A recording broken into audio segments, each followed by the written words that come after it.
Hello everyone. आज का हमारा टॉपिक है हेरिडिटी एंड एनवायरनमेंट। इससे पहले हमने डिस्कस किया था ग्रोथ एंड डेवलपमेंट, और किसी भी इंडिविजुअल की ग्रोथ एंड डेवलपमेंट को इम्पैक्ट करने वाले जो दो इम्पॉर्टेंट फैक्टर्स रहते हैं वो हैं heredity and environment. So let's start with this topic. This is me Rajni Sharma presenting you this video. सबसे पहले बात कर लेते हैं जो सब टॉपिक्स हम कवर करने जा रहे हैं।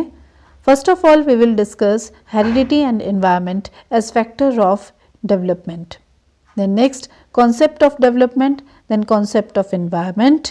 After that we will discuss types of environment, and at the last importance of heredity and environment for teacher. एक टीचर को क्यों नॉलेज होनी चाहिए इस टॉपिक की, हेरिडिटी एंड एनवायरनमेंट की, ये हम डिस्कस करेंगे। So first of all introduction of this topic heredity and environment. हम जानते हैं कि किसी भी इंडिविजुअल की जो डेवलपमेंट होती है, ग्रोथ होती है, उस डेवलपमेंट के लिए, डेवलपमेंट जैसे हमने पहले पढ़ा था कि डेवलपमेंट का मतलब क्या है कि जिस तरह से जैसे टाइम के साथ साथ किसी भी इंडिविजुअल में बर्थ से लेके जो भी उसकी फंक्शंस बॉडी के और स्ट्रक्चर में जो चेंजेस आते हैं और प्रोग्रेसिव चेंजेस आते हैं, that is known as development. और इस डेवलपमेंट में वेरियस फैक्टर्स हैं जो रिस्पॉन्सिबल होते हैं इसके लिए, और जो इसमें दो बहुत इंपॉर्टेंट और सिग्निफिकेंट फैक्टर माने जाते हैं वो है हेरिडिटी एंड एनवायरनमेंट। हेरिडिटी जिसे हम हिंदी में कहते हैं वंशानुक्रम, और एनवायरनमेंट वो सारी चीज़ें बर्थ के बाद जो इंडिविजुअल को इम्पैक्ट करती है उसकी सराउंडिंग से। वो उसकी डाइट हो सकती है, वो उसकी फैमिली मेम्बर्स हो सकते हैं, वो सोसाइटी है, कल्चर है, कोई भी चीज़ जो उसकी डेवलपमेंट में इफ़ेक्ट डालेगी वो है एनवायरनमेंट। अब ये जो दो पैरामीटर हैं ये किसी भी इंडिविजुअल की ग्रोथ और डेवलपमेंट को इम्पैक्ट करेंगे, ये हमने कर लिया। ये जो इम्पैक्ट होगा it may be in a positive way और इन नेगेटिव वे। पॉजिटिव नेगेटिव दोनों हो सकता है, डिपेंड करेगा कि किस तरह के से वो इम्पैक्ट डालते हैं। हेरिडिटी को हम ये भी कह सकते हैं इट इज़ नेचर, क्योंकि कुदरती ये हेरिडिटी जो बच्चे में है वो उसमें आएगी। और जो एनवायरनमेंट है इसको हम नर्चर भी कहते हैं। तो यहाँ पर ये क्लियर होना चाहिए, one should be very clear that heredity signifies nature and environment signified nurture. Nurture क्यों? नर्चर का मतलब है this term is from the word nourishment, जिसको हम कहते हैं कि जैसे पोषण मिलता है अपने एनवायरनमेंट से, तो यहाँ पर नर्चर जो वर्ड है वो एक तरह से एनवायरनमेंट को बताता है। नेक्स्ट ये हमने कर ही लिया कि एक इंडिविजुअल जो है वो प्रोडक्ट किसका है, हेरिडिटी एंड एनवायरनमेंट का है। अब हेरिडिटी होता क्या है? हेरिडिटी का मतलब क्या है? Heredity means transmission of characters और traits from generation to generation through genes और क्रोमोसोम्स। एक पीढ़ी से दूसरी पीढ़ी यानी पेरेंट्स से उनके बच्चों में जो भी कैरेक्टर्स जाते हैं, ट्रेट्स जाते हैं, कैरेक्टरिस्टिक्स जाते हैं या गुण हम जैसे कहते हैं, वो सभी जो जीन्स के थ्रू जाएंगे उन्हें उससे ही हम क्या कहते हैं, हेरिडिटी, यानी कि वंशानुक्रम या अनुवांशिक गुण जो चले जाते हैं, और ये जीन्स और क्रोमोसोम्स के थ्रू होंगे। यहाँ पर ये मेंशन होना बहुत ज़रूरी है क्योंकि पेरेंट्स से बच्चों में तो हैबिट्स भी जाती है, एटीट्यूड भी जाता है, वैल्यूज़ भी जाती हैं, ट्रेडिशंस जाते हैं, लेकिन जो जीन्स के थ्रू यानी कि बायोलॉजिकली जो जाएंगे उसको हम हेरिडिटी कहेंगे। एनवायरनमेंट क्या है? एनवायरनमेंट में वो सारे फैक्टर्स आ जाते हैं other than heredity that effect development of child comprise environment. इसको आगे हम डिटेल में भी पढ़ेंगे। अब हेरिडिटी जो है वो एक तरह से पोटेंशियल है चाइल्ड का, जो जन्म से ही उसमें एक पोटेंशियल होता है, काबिलियत जो होती है या योग्यता होती है, उसे हम हेरिडिटी कहेंगे। और एनवायरनमेंट वो फैक्टर है जो कि इन्फ्लुएंस करते हैं इस पोटेंशियल को अचीव करने के लिए। हेरिडिटी रिस्पॉन्सिबल है कई ट्रेट्स के लिए जो भी इनबॉर्न ट्रेट्स होते हैं, इंस्टिंक्ट्स होते हैं, इंस्टिंक्ट्स यानी प्रवृत्तियाँ, हमारी बेसिक नेचर जो है, आईक्यू के लिए, रिफ्लेक्स एक्शंस जो होते हैं उनके लिए, और फिजिकल ट्रेट्स यानी कि फिजिकल हमारी जो बॉडी से रिलेटेड जितने भी करेक्टरिस्टिक्स होते हैं उसके लिए हेरिडिटी रिस्पॉन्सिबल है। इन्वायरमेंट भी रिस्पॉन्सिबल होता है ग्रोथ एंड डेवलपमेंट के लिए। इसमें भी कौन से करेक्टरिस्टिक्स आ जाते हैं? Physical, mental and social characteristic. अब हम डिटेल में डिस्कस करते हैं ये दोनों फैक्टर्स। सबसे पहले करते हैं बात हेरिडिटी की, वंशानुक्रम या फिर अनुवांशिक गुण। ये तो हमने पढ़ ही लिया था कि हेरिडिटी क्या है, ट्रांसफर ऑफ कैरेक्टरिस्टिक्स और traits from generation to generation through genes. Genes और क्रोमोसोम्स, क्रोमोसोम्स जिनको हम गुणसूत्र भी कहते हैं, जो कि हमारी सेल्स में होते हैं। हमारी बॉडी सेल से बनी हुई है, यानी कि कोशिकाओं से बनी हुई होती है, और हर एक सेल में न्यूक्लियस होता है, और वही जो न्यूक्लियस है, न्यूक्लियस के अंदर क्या होते हैं, क्रोमोसोम्स होते हैं। यही क्रोमोसोम्स पेरेंट्स से बच्चों में जाते हैं, और इन्हीं के थ्रू क्रोमोसोम्स में क्या होंगे, जीन्स होंगे, और यही जीन्स कैरेक्टरिस्टिक्स ले जाते हैं बच्चों में। हेरिडिटी सिग्निफाई करती है नेचर को। हेरिडिटी का स्ट्रॉन्ग इन्फ्लुएंस रहता है फिजिकल ट्रेट्स में। फिजिकल कैरेक्टरिस्टिक्स बच्चों में कैसे आते हैं, हेरिडिटरी आते हैं। जैसे अगर पेरेंट्स की हाइट ज़्यादा है तो बच्चों की भी हो जाती है, ये देखा गया है, और अगर कम है तो वैसे ही। वैसे आइज़ जो है उनका कलर और कॉम्प्लेक्शन, हेयर टेक्सचर, ये ऐसे बहुत सारे फिजिकल कैरेक्टरिस्टिक्स हैं जो बच्चों में हेरिडिटरी जाते हैं। फिर बिहेवियरल जो ट्रेट्स हैं वो भी हेरिडिटरी जाते हैं। फिजिकल में हमने पढ़ा eyes, colour, height, blood group और फेशियल फीचर्स, ये सभी क्या करते हैं, ये हेरिडिटरी जाएंगे फिजिकल फीचर्स। और बिहेवियरल जैसे इंटेलिजेंस, टेम्परामेंट किस तरह का है, इमोशनल स्टेबिलिटी कैसी है, ये कैरेक्टरिस्टिक्स भी कई बारी पेरेंट्स से बच्चों में चले जाते हैं। अब बात ये करते हैं कि हेरिडिटी जो है वो मटेरियल क्या होता है, किस तरह से हेरिडिटरी कैरेक्टरिस्टिक्स जाते हैं बच्चों में। तो इसका जो सबसे मेन जो हम कहेंगे कि मीडियम होता है ट्रांसफ़र होने का कैरेक्टरिस्टिक, वो है डीएनए, जीन्स एंड क्रोमोसोम्स। ये वही चीज़ें हैं जो कि हमारी बॉडी के हर एक सेल में प्रेजेंट होती हैं। जीन्स क्या है, genes are made up of DNA. Genes DNA से बना होता है, जिसकी फुल फॉर्म होती है डीऑक्सीराइबोन्यूक्लिक एसिड, एंड आरएनए। इसकी बहुत ज़्यादा डिटेल में जाने की ज़रूरत नहीं है आपको अभी इस कोर्स में, बस आपको ये नॉलेज होनी चाहिए कि जीन्स के थ्रू ही हमारे कैरेक्टरिस्टिक्स जाते हैं। और बात करेंगे क्रोमोसोम्स की, क्रोमोसोम्स जिनको हम गुणसूत्र भी कहते हैं। ये ह्यूमन बींग्स में, अगर हम एक ह्यूमन बींग की बात करेंगे तो कितने क्रोमोसोम्स होंगे, एक सेल में 23 पेयर्स होते हैं, जोड़े, यानी कि 23 पेयर्स होंगे, या फिर 46 क्रोमोसोम्स टोटल होते हैं किसी भी सेल में ह्यूमन बींग के। अब ये जो 23 पेयर्स हैं, इसमें 22 ऑटोसोम्स होते हैं और एक पेयर होता है सेक्स क्रोमोसोम का। क्रोमोसोम्स की यहाँ पर हम थोड़ा सा डिस्कस करते हैं कि क्रोमोसोम्स किस तरह के होते हैं। ये स्ट्रक्चर आप देख रहे हैं क्रोमोसोम का, इस तरह से स्ट्रक्चर है क्रोमोसोम का। ये सेल है, अगर हमारी बॉडी का एक सेल, हमारी बॉडी मिलियंस ऑफ सेल से बनी हुई है, और उसमें न्यूक्लियस है बीच में, और न्यूक्लियस में ही बीच में से क्या होते हैं, ये इस तरह के क्रोमोसोम्स होते हैं। क्रोमोसोम्स में यहाँ आप देख सकते हो, इसके ये जो यहाँ टॉप में, बॉटम में जो है, यहाँ है जीन्स, यहाँ इधर डीएनए होता है, यहाँ आप डीएनए का स्ट्रक्चर भी देख सकते हो, ये इस तरह से है। अब हमारी बॉडी में ह्यूमन बींग्स के हर एक सेल में कितने क्रोमोसोम्स बताए हमने, पेयर्स कितने होते हैं, 23 पेयर्स हैं, टोटल 46 क्रोमोसोम्स रहते हैं। और इसमें यहाँ अगर आप देखोगे, ये एक क्रोमोसोम्स हो गए, ये एक पेयर हो गया यहाँ, फिर ये सेकेंड पेयर है, थर्ड है, तो फोर्थ पेयर, इस तरह से पेयर्स रहेंगे। और ये टोटल कितने पेयर्स हो गए, यहाँ तक ये 22 पेयर्स हुए, और 23rd पेयर जो रहेगा वो सेक्स क्रोमोसोम होगा। ये सेक्स क्रोमोसोम्स क्या होंगे कि जिससे कि डिटरमिन होता है कि ये गर्ल है या बॉय है। अगर XY होगा तो फिर वो क्या है, मेल है या बॉय, और इन केस अगर ये XX होगा, ये 23rd वाला, तो ये गर्ल का है। पर यहाँ पर क्या है, ये XY है, तो फिर ये बॉय का के क्रोमोसोम्स हैं।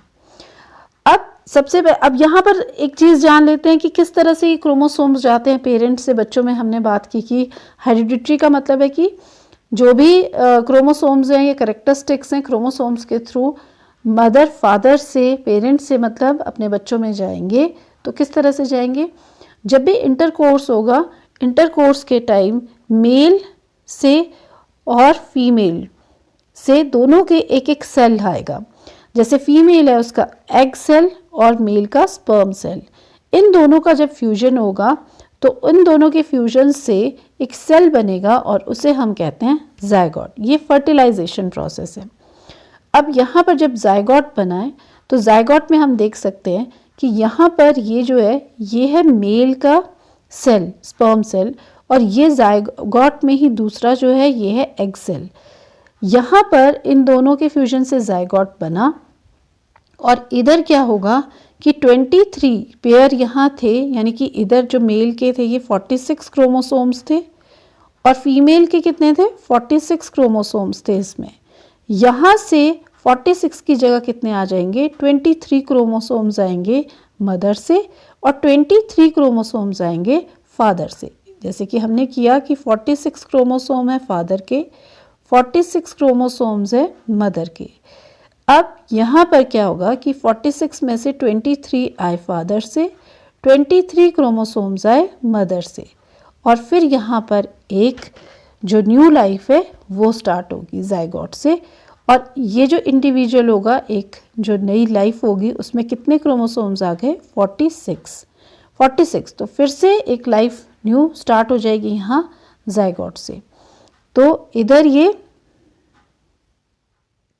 इसको क्लियर कर देते हैं। तो यहाँ पर हम देख सकते हैं कि ये एग और यहाँ पर इधर यहाँ पर ये फर्टिलाइजेशन हुआ और फर्दर जो कि एक यंग वन में चेंज होगा। अब ये एक फर्टिलाइज्ड सेल था, फर्टिलाइजेशन हुई थी, ये एक जायगोट बना, इसकी क्लीवेज होगी। एक सेल जो है वो 2 में डिवाइड हो गया, 2 सेल्स 4 में डिवाइड हुए, मल्टीप्लिकेशन होती रहेगी सेल्स की, तभी तो एक पूरी बॉडी बनेगी। तो ये फास्ट होगा ये प्रोसेस। और इस तरह से जैसे ये 4 सेल्स बने, फिर धीरे धीरे 8, फिर उसके बाद 32, फिर ब्लास्टोसाइट, ये इस तरह से, और ये अल्टीमेटली किस में चेंज हो जाता है, एक एम्ब्रियो में चेंज होगा, भ्रूण जिसे हम कहते हैं, जो कि माँ के गर्भ में है। तो ये जो भ्रूण है जिसमें कि धीरे धीरे ऑर्गन्स बनने लग जाएंगे। अब यहाँ पर जब ये फर्स्ट स्टेज हमने की थी, यहीं पर ही जायगोट जब बना था, इधर जायगोट था, फर्टिलाइजेशन हुई थी, उसी टाइम इस ये जो नया जो एक लाइफ शुरू हुई थी, इसमें 23 क्रोमोसोम्स जो अभी हमने बताया वो मदर के सेल से आए, एग सेल से, और 23 जो है वो फादर के स्पर्म सेल से आए। टोटल कितने हुए, 46। तो इस तरह से क्रोमोसोम्स सेल्स के थ्रू क्या गए थे, क्रोमोसोम्स गए थे। क्रोमोसोम्स में जीन्स थे, जीन्स में ही वो कैरेक्टर्स या ट्रेट्स होते हैं जिनको हम गुण कहते हैं, जो कि बच्चों में जाते हैं, और इसी तरह से उनमें कैरेक्टरिस्टिक्स आते हैं मदर फादर के। अब यहाँ हम देख सकते हैं कि किस तरह से बच्चे का सेक्स डिटरमिन होता है। ये फादर में जो है, जो हमने कहा था 22+1 पेयर होता है एक, तो यहाँ फादर के कैसे होंगे, XY, और मदर के क्या हैं, XX। तो अगर फादर से X क्रोमोसोम आया था तो फर्टिलाइजेशन के टाइम, और मदर से X आया तो फिर क्या बन गया, बेबी में XX बना, तो ये क्या होगी, डॉटर। अगर फादर से X आया, मदर से यहाँ पर फादर से Y आ रहा है और मदर से X आया तो XY बना, ये है बॉय। अगर यहाँ फादर का जो है वो पहले वाला X आया, मदर का दूसरा X आया, तो ये हो गई गर्ल। और फिर यहाँ अगर फादर का आ रहा है Y, मदर का दूसरा X आ रहा है, तो ये हो गया बॉय। तो अब यहाँ से हमें पता चलता है कि जो मदर है उससे तो आएगा ही X, लेकिन ये फादर पे डिपेंड करेगा कि जो बच्चा होगा आगे वो मेल है या फीमेल होगा, क्योंकि अगर X आता है फादर से तो फिर तो ये फीमेल होगी, और अगर फादर से Y आता है तो फिर ये क्या हो जाएगा, ये मेल होगा। मदर में कैपेबिलिटी है मेल और फीमेल, बॉय या फिर गर्ल को जन्म देने की, दोनों ही, लेकिन फादर पे क्रोमोसोम्स पे डिपेंड करता है कि आगे फर्दर मेल बेबी होगा या फीमेल बेबी होगी। ये हमने यहाँ पर किए थे एनवायरमेंटल हेरिडिटरी फैक्टर्स किस तरह से इफ़ेक्ट करते हैं बच्चे की ग्रोथ को। तो जो भी कैरेक्टरिस्टिक्स आएंगे, अच्छा अब इसमें कैरेक्टरिस्टिक्स कैसे आएंगे, जैसे हमने पहले भी किया, फिजिकल अपीयरेंस, फेशियल फीचर्स जो होते हैं वो पेरेंट्स की तरह आ जाते हैं। जैसे कई बार कुछ फीचर्स जो हैं वो मदर की तरह लगेंगे, कुछ फादर की तरह लगेंगे। बच्चों में हाइट कैसी होगी ये हेरिडिटरी आ जाता है, और कॉम्प्लेक्शन कैसा होगा, ब्लड ग्रुप जो है वो डिपेंड करता है। कई बार डिजीज़ेस भी आ जाती हैं कुछ, और कभी कभी बिहेवियरल जो ट्रेट्स होते हैं, साइकोलॉजिकल जो होते हैं, वो भी पेरेंट्स से बच्चों में आ जाते हैं। इंटेलिजेंस जो है वो भी पेरेंट्स से बच्चों में आती है। अब हेरिडिटरी फैक्टर करने के बाद हम डिस्कस करेंगे इन्वायरमेंटल फैक्टर्स। इन्वायरमेंटल फैक्टर्स क्या होते हैं? जैसे कि बच्चा बड़ा होता है, वो धीरे धीरे कांटेक्ट में किसके आएगा? अपनी फैमिली के, स्कूल और सोसाइटी, इन सब के कांटेक्ट में आता है, और ये सभी फैक्टर्स इंटरेक्ट करते हैं बच्चे से और उसकी ग्रोथ एंड डेवलपमेंट पे इम्पैक्ट डालते हैं। स्टार्टिंग ईयर्स में जो फॉर्मेटिव ईयर्स होते हैं उसमें बच्चा अपने इन्वायरमेंट से बहुत सारी चीज़ें सीखता है, जैसे हैबिट्स हैं, बिहेवियर है, किस तरह से अपनी प्रॉब्लम्स को सॉल्व करना है, कैसे सोसाइटी में से डील करना है, सोशल ऑर्डर को किस तरह से समझना है। तो ये सब कुछ बच्चा अपने इन्वायरमेंट से ही सीखता है। इसमें हेरिडिटरी इतना ज़्यादा नहीं आएगा इम्पैक्ट जितना क्या होगा इन्वायरमेंटल। देखो हेरिडिटरी क्या है, वो तो बच्चे में इनबॉर्न आ गया है, लेकिन उससे आगे का काम कैसा होता है, इन्वायरमेंट का होगा। कई बारी हेरिडिटरी बच्चों में क्वालिटीज़ तो पेरेंट्स से आ जाएगी, लेकिन अगर इन्वायरमेंट फेवरेबल ना मिला तो फिर उसका जो हेरिडिटरी जो मिलना था उसको, वो भी नहीं मिल पाता है, यानी कि वो क्वालिटी इतनी अच्छी बच्चे की डेवलपमेंट में नहीं बन पाएगी।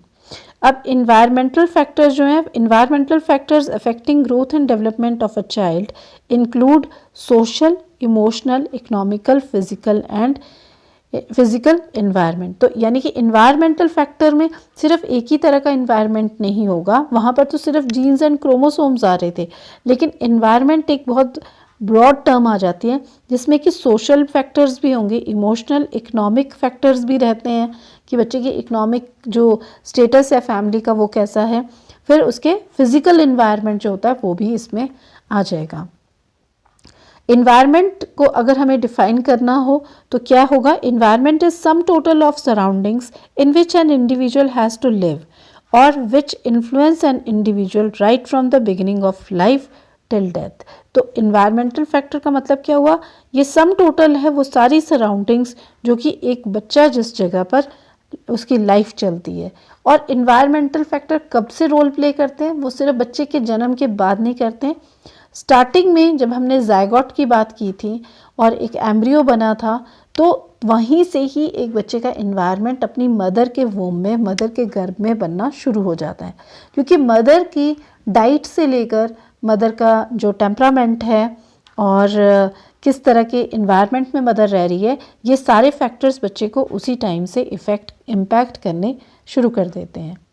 अगर हम इन्वायरमेंट के टाइप्स की बात करें कि इन्वायरमेंट किस तरह का होता है, तो मेजरली हम इसको 2 कैटेगरीज में डिवाइड कर सकते हैं, फिजिकल एंड सोशल। साथ में हम इसमें इकोनॉमिकल भी कह सकते हैं। अब बात करते हैं फिजिकल एनवायरनमेंट की, जो फर्स्ट कैटेगरी है। फिजिकल एनवायरनमेंट कैसा होगा? Physical environment is space and location in which child grows affecting their health, learning and behaviour. तो जो भी हम बच्चा किस फिजिकल एनवायरनमेंट में है, कौन सी लोकेशन है, किस तरह का क्लाइमेट है, कहाँ पर वो रह रहा है, तो वहाँ की जितनी भी फिजिकल कंडीशंस होती हैं वो उसके हेल्थ पे भी इफ़ेक्ट डालती हैं, उसकी लर्निंग पे, उसके बिहेवियर पे। तो इसको हम कहेंगे फिजिकल एनवायरमेंटल फैक्टर। ठीक है, तो यहाँ पर ये आ जाएगा कि जैसे उसका फिजिकल एनवायरनमेंट है, उसका हाउस है, एक्सपोजर है पॉल्यूशन में, अगर वो भी इम्पैक्ट डालता है डेवलपमेंट में, उसका नेबरहुड कैसा है, किस तरह की लोकेलिटी में बच्चा रह रहा है, और ये सारी चीज़ें जो हैं वो उसकी फिजिकल पे भी इम्पैक्ट डाल सकती हैं और साइकोलॉजिकल एस्पेक्ट पे भी डालेंगी। इसमें क्या क्या इंक्लूड हो जाएगा? और क्लाइमेट, वहाँ की वेदर कंडीशंस, फिजियोलॉजी कैसी है, टेम्परेचर कैसा है, जिस तरह का टेम्परेचर होगा वो भी इम्पैक्ट डालेगा। ठीक है, तो यहाँ हम देख सकते हैं कि इन्वायरमेंट क्या है, जैसे फिजिकल इन्वायरमेंट है, सोशल इन्वायरमेंट कैसे इम्पैक्ट करता है, इकोनॉमिक इन्वायरमेंट है, और लाइफस्टाइल जो है वो भी इम्पैक्ट करेगा। अब सोशल इन्वायरमेंट की बात करते हैं। सोशल इन्वायरमेंट में क्या आ जाता है? सोशल का मतलब क्या होता है कि जो लोग इम्पैक्ट डाल रहे हैं बच्चे में, उसकी डेवलपमेंट पे। तो इसमें क्या चीज़ें आ जाएंगी? फैमिली इन्वायरमेंट आ जाएगा, फूड एंड न्यूट्रिशन क्योंकि वो फैमिली से मिलता है, इंटेलेक्चुअल इन्वायरमेंट बच्चे का, स्कूल जहाँ वो पढ़ता है, सोसाइटी, किस सोसाइटी को बिलोंग कर रहा है, कल्चर एंड रिलीजन, जिस कल्चर और रिलीजन में कोई होता है तो वो भी उसकी डेवलपमेंट में इम्पैक्ट डालेगा। फैमिली करेंगे, सबसे इम्पॉर्टेंट इन्वायरमेंटल फैक्टर है। बच्चे की जो स्टार्टिंग लाइफ होती है, फॉर्मेटिव ईयर्स होते हैं, स्टार्टिंग ईयर्स होते हैं, उसमें वो फैमिली में ही रहता है, बहुत लंबा टाइम जो फैमिली में बिताता है बच्चा। फूड एंड न्यूट्रिशन कैसा मिल रहा है, क्योंकि जो डाइट है बच्चे की वो उसकी फिजिकल डेवलपमेंट को, ग्रोथ को इम्पैक्ट डालेगी। न्यूट्रिशियस डाइट मिल रही है, बैलेंस्ड मिल रही है या नहीं मिल रही, ये उसका इफ़ेक्ट करेगा उसकी लाइफ को। एजुकेशन पेरेंट्स से, पेरेंट्स एजुकेटेड हैं तो बच्चों से मतलब एक अच्छा उसको इन्वायरमेंट मिलेगा, हेल्दी इन्वायरमेंट मिलेगा अपने घर पे भी। और बुक्स वगैरह, ये सारी चीज़ें, एजुकेशन में इंटरेस्ट बच्चे का, ये डिटरमिन करता है कि पेरेंट्स कितने एजुकेटेड हैं। पेरेंट्स का बिहेवियर, एटीट्यूड, बच्चा हमेशा पेरेंट्स से एटीट्यूड किसी भी चीज़ के लिए, और उसमें कितने मैनर्स हैं, वैल्यूज़ कैसी हैं, ये पेरेंट्स से मिलेगी। इमोशनल सपोर्ट अगर पेरेंट्स से मिलता है तो बच्चा इमोशनली स्ट्रॉन्ग या स्टेबल होगा। तो फैमिली से बच्चे की जो डेवलपमेंट है, फिर चाहे वो उसकी फिजिकल डेवलपमेंट होगी, सोशल डेवलपमेंट है, मॉरल डेवलपमेंट है, ये सभी, इंटेलेक्चुअल डेवलपमेंट, ये फैमिली से रेगुलेट होती है। अब इसके बाद आता है स्कूल। स्कूल से क्या मिलता है? स्कूल से सबसे पहले तो हमें नॉलेज मिलती है, यानी कि हमारी जो इंटेलेक्चुअल डेवलपमेंट होगी वो हमारे स्कूल पे डिपेंड करेगी। किस तरह के सब्जेक्ट्स पढ़ाए जाते हैं, क्या पढ़ाने वाले टीचर्स खुद एफिशिएंट हैं, नॉलेजेबल हैं, तो बच्चे भी उसी तरह के होंगे। फिर डिसिप्लिन, अगर स्कूल में प्रॉपर डिसिप्लिन है तो बच्चे की लाइफ में अपने आप डिसिप्लिन आ जाता है। सोशल डेवलपमेंट बच्चा सीखता है स्कूल में, क्योंकि बच्चा इंटरेक्ट करता है, जब वो स्कूल में आता है उस टाइम वो और बच्चों के साथ उसका इंटरेक्शन होता है। तो सोशल इंटरेक्शन बच्चे की कहाँ होगी? स्कूल में होती है। वो स्कूल में वैल्यूज़ भी सीखता है, कैसे बच्चों के साथ मतलब शेयरिंग करनी है, एडजस्ट कैसे होना है, ये सब। बच्चे का जो टैलेंट है, पोटेंशियल है, वो डेवलप होता है स्कूल में। जिन स्कूल्स में ज़्यादा कल्चरल एक्टिविटीज़ होती हैं, को करिकुलर एक्टिविटीज़ होती हैं, वहाँ बच्चे बहुत ज़्यादा टैलेंटेड होंगे। जहाँ एकेडमिक में बहुत ज़्यादा एम्फेसिस किया जाएगा, वहाँ बच्चे को इंटेलेक्चुअल इन्वायरमेंट, मतलब उसके जो बौद्धिक स्तर है वो अच्छा रहेगा। अब हम ये बात करते हैं कि इंटेलिजेंस तो हेरिडिटरी आती है, लेकिन बुद्धि जो है वो तो मिल रही है हेरिडिटरी, लेकिन एनवायरनमेंट भी रोल प्ले करेगा, क्योंकि नॉलेज, इन्फॉर्मेशन और स्किल्स जो हैं वो बच्चे को एनवायरनमेंट से ही मिलेगी। अब इसके बाद, स्कूल के बाद जो नेक्स्ट इम्पॉर्टेंट फैक्टर है जो बच्चे की डेवलपमेंट को इम्पैक्ट करता है और इन्वायरमेंट का फैक्टर है, वो है पीयर ग्रुप। पीयर ग्रुप क्या होते हैं? फ्रेंड्स, क्लासमेट्स, जिनके साथ बच्चा अपना टाइम स्पेंड करता है। तो ये तो हम कहते हैं ना कि कंपनी जो होती है वो अपना जो वो है रंग चढ़ा देती है, जैसी संगत वैसी रंगत। तो बच्चे की इम्पैक्ट पड़ता है उसकी कंपनी का, अपने पीयर ग्रुप्स का, क्लास फेलोज़ का। ये इम्पैक्ट जो है जैसे जैसे बच्चा बड़ा होगा, ये इन्फ्लुएंस बच्चे का बढ़ता रहता है अपने पीयर्स का, और ये पॉजिटिव भी हो सकता है इम्पैक्ट और नेगेटिव भी हो सकता है। सबसे पहले जो पीयर ग्रुप का इम्पैक्ट पड़ता है वो सोशलाइजेशन में। बच्चा ज़्यादा सोशलाइज होता है, यानी कि सोशल इंटरेक्शन सीखता है अपने पीयर ग्रुप से। और फिर उसके बाद आइडेंटिटी फॉर्मेशन, बच्चे की जो आइडेंटिटी बनती है, पहचान बनती है, वो अपने पीयर ग्रुप से ही बनती है। बच्चा सोशल नॉर्म्स, वैल्यूज़ और बिहेवियर सीखता है। जिस तरह के ग्रुप में वो रहेगा वो उस पर असर जाता ही है। अगर कोई इस तरह का ग्रुप है जहाँ पर बच्चे बहुत पढ़ाई करते हैं तो बच्चा उन हैबिट्स को ले लेता है, उन वैल्यूज़ को ले लेता है। अगर मैनर्स हैं बच्चों के फ्रेंड में तो वो मैनर्स सीखेगा ज़्यादा। बच्चे का जो सेल्फ कॉन्सेप्ट होता है अपने बारे में, या चाइल्ड की अपनी आइडेंटिटी होती है, पहचान होती है, उसको डेवलप करने में भी पीयर ग्रुप का इम्पॉर्टेंट रोल है। सोशल स्किल बच्चा अपने ग्रुप में सीखता है। सोशल स्किल्स किस तरह की? कम्युनिकेशन करना, बच्चे एक दूसरे से ज़्यादा बात करते हैं, तो कम्युनिकेट करना, कोऑपरेशन, नेगोशिएशन, कॉन्फ्लिक्ट रेजोल्यूशन, की कभी बच्चों में झगड़ा भी हो जाता है, लेकिन उसको किस तरह से आपस में कॉम्प्रोमाइज़ करना है, रिजॉल्व करना है अपने झगड़ों को, ये भी बच्चा आपस में सीखते हैं। इमोशनल डेवलपमेंट बच्चे की अपने पीयर ग्रुप में होती है। वो कैसे अपने इमोशंस को हैंडल करना है, इमोशंस को कैसे एक्सप्रेस करना है, कैसे दूसरे से एम्पैथी रखनी है, कैसे शेयरिंग करनी है, अंडरस्टैंड कैसे करना है दूसरों को, तो ये भी किस तरह से होगा? जब वो अपने साथ वाले बच्चों से इंटरेक्ट करेगा।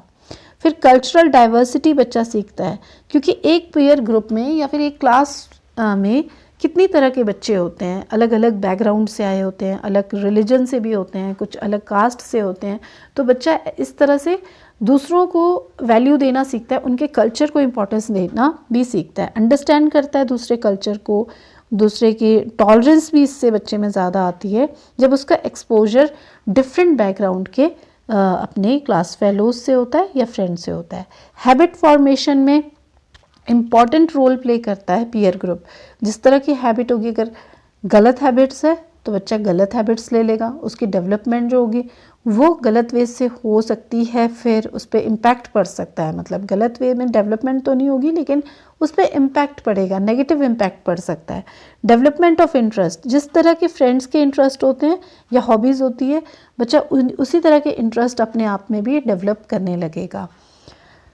अब बात करते हैं सोसाइटी। अब हम सोशल एनवायरनमेंट की बात कर रहे हैं तो सोसाइटी तो होगी, बहुत मेन रोल प्ले करती है और बहुत ब्रॉड टर्म है सोसाइटी का। सोसाइटी वो समाज जिसमें हम रहते हैं, तो ये भी एक क्रूशियल रोल प्ले करेगा। अब इसमें आ जाती है वैल्यू एंड बिलीफ। जो सोसाइटी है उसमें किस तरह की वैल्यूज़ हैं, क्या उस सोसाइटी में टॉलरेंस है लोगों में या नहीं है, क्या उस सोसाइटी में इम्पोर्टेंस ह्यूमैनिटी को, मानवता को इम्पोर्टेंस मिलती है, तो बच्चा वो वाली उस तरह की वैल्यूज़ डेवलप करेगा। फिर उसके बाद है लैंग्वेज डेवलपमेंट। लैंग्वेज हम कहाँ से सीखते हैं? अपनी सोसाइटी से सीखते हैं। जिस तरह की लैंग्वेज एक सोसाइटी में बोली जाएगी वही लैंग्वेज स्किल्स बच्चे में आएगी। अगर कोई सोसाइटी है वो बहुत ज़्यादा इंटेलेक्चुअल लोग होंगे, जिस सोसाइटी में बौद्धिक मतलब बुद्धिजीवी लोग होंगे, तो बच्चे भी उस तरह के डेवलप होंगे। तो उनकी जो कोग्निटिव एबिलिटीज़ होती हैं बच्चों की और कम्युनिकेशन स्किल्स होता है वो लैंग्वेज से ही होता है। तो सोसाइटी से हमें लैंग्वेज मिलती है। Culture and religion, cultural values, हमारे ट्रेडिशंस, तो ये सारी चीज़ें जो हैं, ये रिचुअल्स हमारा धर्म, ये सारी चीज़ें हम कहाँ से लेते हैं? अपनी सोसाइटी से ही लेते हैं या कम्युनिटी से सीखते हैं। कम्युनिटी सपोर्ट हमें कहाँ से मिलेगा? किसी भी बच्चे को अपनी सोसाइटी से मिलेगा। वो अपनी सोसाइटी से ही क्या करता है, जितनी भी अपनी वैल्यूज़ हैं या रोल मॉडल्स हमें अपनी सोसाइटी के मिलते हैं। हम अपने जो लीडर्स हैं, अपने थिंकर्स हैं हमारी सोसाइटी के, हमारे देश के या हमारी स्टेट के, उनको हम अपना रोल मॉडल बनाते हैं, वो बन जाते हैं। जिनको भी हम देखेंगे अपने सामने, उन्हीं का इम्पैक्ट हम पे पड़ेगा, हमारी डेवलपमेंट में होगा। फिर मीडिया इन्फ्लुएंस, ये भी इम्पॉर्टेंट पार्ट है सोसाइटी का। हम किस तरह के, अब के टाइम में तो जब से कि इंटरनेट है, मोबाइल है, तब तो मीडिया का और भी ज़्यादा बहुत इम्पॉर्टेंट रोल हो गया है डेवलपमेंट में। बच्चा किस तरह का मीडिया देख रहा है या कैसे टीवी में प्रोग्राम्स देखता है, इंटरनेट में वो किस तरह के वो प्रोग्राम्स देख रहा है, सोशल मीडिया वो किस तरह का देख रहा है, वो सारी चीज़ें उसको इम्पैक्ट करती हैं। अगर वो बहुत ही ज़्यादा पॉजिटिव वे में या फिर एंटरटेनिंग देख रहा है तो वो उसका वैसे डेवलपमेंट होगी। अगर वो कुछ नॉलेजेबल चीज़ें देख रहा है तो उसमें नॉलेज, इंटेलेक्चुअल डेवलपमेंट उसकी ज़्यादा होगी। अगर फिजिकल फिटनेस का देख रहा है ज़्यादा प्रोग्राम, तो वो अपनी हेल्थ के लिए ज़्यादा कॉन्शियस होगा और फिटनेस का ध्यान रखेगा। तो इस तरह से बहुत सारे फैक्टर्स है। There are so many factors which are involve in our environment and they impact development of child. किस तरह से डेवलपमेंट में करेंगे? वो फिजिकल डेवलपमेंट को भी इम्पैक्ट करेंगे, सोशल और इंटेलेक्चुअल, हर तरह की डेवलपमेंट को इम्पैक्ट करते हैं। ये हमने किया। तो अब हम बात करते हैं कि ये जो हेरिडिटी एंड इन्वायरमेंट हमने टॉपिक किया, इसकी क्या इंपॉर्टेंस है एक टीचर के लिए, क्यों आप पढ़ रहे हो इसको? तो सबसे पहले तो टीचर अपने बच्चों के बारे में जानता है। It helps teacher to know about his students का आपको पता चलेगा कि आपके जो भी स्टूडेंट्स हैं उनमें वो जो भी हैं, जिस तरह के भी उनमें कैरेक्टरिस्टिक्स हैं, वो किसका रिजल्ट है? It is the product of both heredity and environment. कोई भी बच्चा अगर किसी तरह का बिहेव कर रहा है, वो उसको इस तरह का इन्वायरमेंट मिला हुआ है जैसा वो बिहेव कर रहा है। It helps to classify students. एक टीचर अपने स्टूडेंट को क्लासीफाई कर सकता है डिफरेंट ग्रुप्स में कि बच्चे जैसे हम IQ के बेसिस पे ही करते हैं, तो कुछ एवरेज स्टूडेंट्स हैं, कुछ अबव एवरेज हैं, कुछ गिफ्टेड चिल्ड्रन हैं, कुछ बिलो एवरेज हैं। तो इस तरह से हम क्लासीफाई कर पाएँ।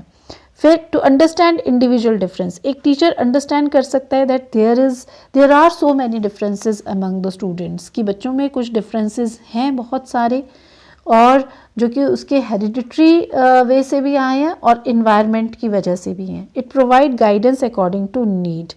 टीचर जो है बच्चों को गाइडेंस प्रोवाइड करेगा एज पर देयर नीड। उनका इन्वायरमेंट किस तरह का है, कैसी फैमिली बैकग्राउंड से बच्चा आ रहा है, और उसके अकॉर्डिंग वो बच्चे को गाइड कर पाएगा। अगर बच्चे का फैमिली बैकग्राउंड जो है वो एजुकेशनल नहीं रहा है तो टीचर उस तरह की गाइडेंस बच्चे को देगा कि ताकि वो अपनी इम्प्रूवमेंट कर सके, अपने स्कूल टाइम में ज़्यादा वो स्टडीज़ जो है उसका फ़ायदा ले सके। To provide proper learning environment.